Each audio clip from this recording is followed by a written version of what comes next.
Irmãos e irmãs, vamos a mais um momento da nossa liturgia da palavra. Liturgia de 6 de janeiro de 2021, quarta-feira, depois da Epifania. A cor dos paramentos litúrgicos é branca. No rito da celebração temos o prefácio da Epifania ou do Natal e o ofício do dia. Antífona da entrada. O povo de Deus andava nas trevas e uma grande luz. Para os que habitavam nas sombras da morte, uma luz resplandeceu. Isaías capítulo 9, versículo 2. Oração do dia. Ó Deus de todas as nações, nossa luz, concedei aos povos da terra viver em perene paz e fazei resplandecer em nossos corações aquela luz admirável que vimos despontar no povo da antiga aliança, por nosso Senhor Jesus Cristo, vosso Filho, na unidade do Espírito Santo. Primeira leitura da carta de São João, a primeira carta, capítulo 4, versículos do 11 ao 18. Caríssimos, se Deus nos amou assim, nós também devemos amar-nos uns aos outros. Ninguém jamais viu a Deus. Se nos amamos uns aos outros, Deus permanece conosco e seu amor é plenamente realizado em nós. A prova de que permanecemos com Ele e Ele conosco é que Ele nos deu o seu Espírito. E nós vimos e damos testemunho que o Pai enviou o seu Filho como Salvador do mundo. Todo aquele que proclama que Jesus é o Filho de Deus, Deus permanece com ele e ele com Deus. E nós conhecemos o amor que Deus tem para conosco e acreditamos nele. Deus é amor. Quem permanece no amor permanece com Deus e Deus permanece com ele. Nisto se realiza plenamente o seu amor para conosco, em nós termos plena confiança no dia do julgamento, porque, tal como Jesus, nós somos neste mundo. E no amor não há temor. Ao contrário, o perfeito amor lança fora o temor, pois o temor implica castigo, e aquele que teme não chegou à perfeição do amor. Palavra do Senhor, graças a Deus. Salmo responsorial é o Salmo 72, versículos do 1º ao 2º, do 10º ao 11, do 12 ao 13, refrão é o 11. As nações de toda a terra hão de adorar-vos, ó Senhor. Repetamos, as nações de toda a terra hão de adorar-vos, ó Senhor. Dai ao rei vossos poderes, Senhor Deus, vossa justiça ao descendente da realeza. Com justiça ele governe o vosso povo, com equidade ele julgue os vossos pobres. As nações de toda a terra hão de adorar-vos, ó Senhor. Os reis de Tarsis e das ilhas hão de vir e oferecer-lhe seus presentes e seus dons. E também os reis de Seba e de Sabá hão de trazer-lhe oferendas e tributos. Os reis de toda a terra hão de adorá-lo, e de todas as nações hão de servi-lo. As nações de toda a terra hão de adorar-vos, ó Senhor. Libertará o indigente que suplica, e o pobre ao qual ninguém quer ajudar. Terá pena do indigente e do infeliz, e a vida dos humildes salvará. As nações de toda a terra hão de adorar-vos, ó Senhor. Repitamos. As nações de toda a terra hão de adorar-vos, ó Senhor. Aclamação ao Santo Evangelho. Aleluia, aleluia, aleluia, aleluia, aleluia, aleluia, aleluia, aleluia, aleluia, aleluia, aleluia, aleluia, aleluia, aleluia, aleluia, aleluia. Louvai o Senhor Jesus, todos os povos. Aceita pela fé no mundo inteiro. 1 Timóteo, capítulo 3, versículo 16. Aleluia, aleluia, aleluia, aleluia, aleluia, aleluia, aleluia, aleluia, aleluia, aleluia, aleluia, aleluia, aleluia, aleluia, aleluia, aleluia. Evangelho de Jesus Cristo segundo São Marcos, capítulo 6, versículos de 45 a 52. O Senhor esteja convosco, Ele está no meio de nós. Proclamação do Evangelho de Jesus Cristo segundo São Marcos. Glória a vós, Senhor. Pelo sinal da Santa Cruz, livra-nos Deus nosso Senhor dos nossos inimigos.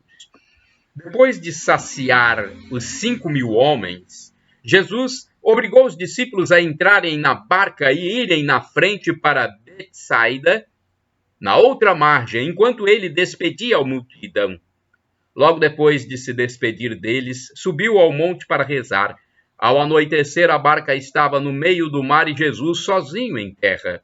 Ele viu os discípulos cansados de remar porque o vento era contrário. Então, pelas 3 da madrugada, Jesus foi até eles andando sobre as águas e queria passar na frente deles. Quando os discípulos o viram andando sobre o mar, pensaram que era um fantasma e começaram a gritar. Com efeito, todos o tinham visto e ficaram assustados. Mas Jesus logo falou: coragem, sou eu, não tenhais medo. Então subiu com eles na barca e o vento cessou. Mas os discípulos ficaram ainda mais espantados, porque não tinham compreendido nada a respeito dos pães. O coração deles estava endurecido. Palavra da salvação, glória a vós, Senhor.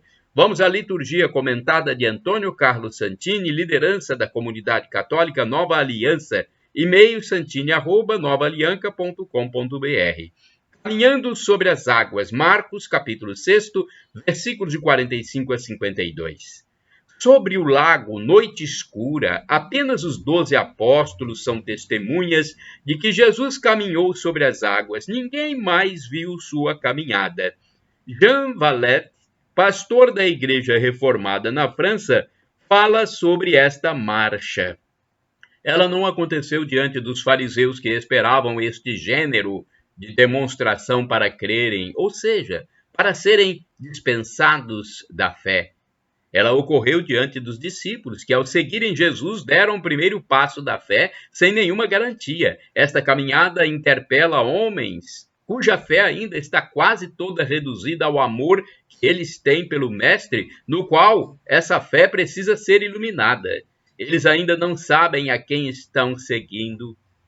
E como o amor é essencial, Jesus procura esclarecer sua fé dando-lhes sinais. Os racionalistas exigem provas. Não vão entrar no barco antes de terem comprovações palpáveis. Mas Jesus não dá provas a ninguém, apenas sinaliza. Valette prossegue: sinais e não provas. A prova logo convence, pois obriga o homem a um gênero de fé que é apenas a submissão a uma evidência exterior. Porém, como ela não exige nenhuma participação do homem, nada saberia modificar nele a não ser suas crenças. O sinal é mais lento para penetrar, pois exige uma adesão pela qual o homem se acha interiormente transformado. Essa lentidão se manifesta nas dificuldades que os discípulos têm para crer. Basta o milagre para que nós creiamos? Seria a prova definitiva? Judas também estava na barca e... Eis que as potências do mar se dobram diante da palavra e do gesto de Jesus Cristo. Ele domina os poderes demoníacos que habitam o oceano, sempre dispostas a reconduzir o caos inicial anterior à ordem da criação. E aqui temos o sinal da chegada do reino de Deus. É simultaneamente a vitória de Deus sobre as forças hostis desencadeadas na criação e a utilização das realidades criadas para a salvação do homem. Juntamente com o sinal, o Mestre orienta seus seguidores aterrorizados pelo espetáculo da natureza hostil. Não tenham medo. Desde as origens, o homem teve medo diante do fragor da tempestade, da fúria do vento, da voracidade das enchentes, do segredo da floresta, do mistério das cavernas. O mesmo medo que o levou a inventar rituais para dominar os espíritos da natureza, a pintar animais nas grutas, a sacrificar crianças aos deuses sangrentos. E Jesus, que domina a natureza e a pacifica, melhor dizendo, vem repetir: não tenham medo. A ignorância e a superstição podem elevar o homem a confundir Deus com o misterioso, o indeterminado. Deus pode ser associado a um fantasma e às imagens ameaçadoras do próprio inconsciente. Mais dia, menos dia, seremos chamados a caminhar sobre as águas. O medo tentará impedir-nos. A fé nos mostrará o caminho. Irmãos e irmãs, orai sem cessar. Tu me indicas o caminho da vida. Salmo 16, versículo 11. Vamos ao santo do dia agora. É uma biografia escrita pelo padre Evaldo César de Souza, missionário redentorista. Padre Evaldo, sua bênção. 6 de janeiro é dia de São Carlos de Sesi. São Carlo de Sesi. Carlo era um frei franciscano repleto do Espírito de Deus, trabalhava como cozinheiro, porteiro e jardineiro. Padres, leigos, religiosos e religiosas o procuravam para pedir conselhos. Nasceu em 22 de outubro de 1613 em Sesi, na Itália. Sua família tinha muitas posses, mas o jovem não se interessava pelos bens materiais. Com 22 anos, entrou num convento franciscano. Sua simplicidade era tanta que, mesmo com a insistência dos familiares, não quis ordenar-se sacerdote. Mas a graça de Deus concedeu a Carlo o dom de ouvir e aconselhar as pessoas. Embora Carlo cuidasse apenas da horta e da cozinha do convento, sempre acontecia ser enviado para outras cidades, a fim de que pudesse aconselhar bispos e cardeais. É isso mesmo. Frei Carlo tinha pouca instrução, mas escrevia belíssimas páginas espirituais e autobiográficas, numa gramática acidentada, porém eficiente.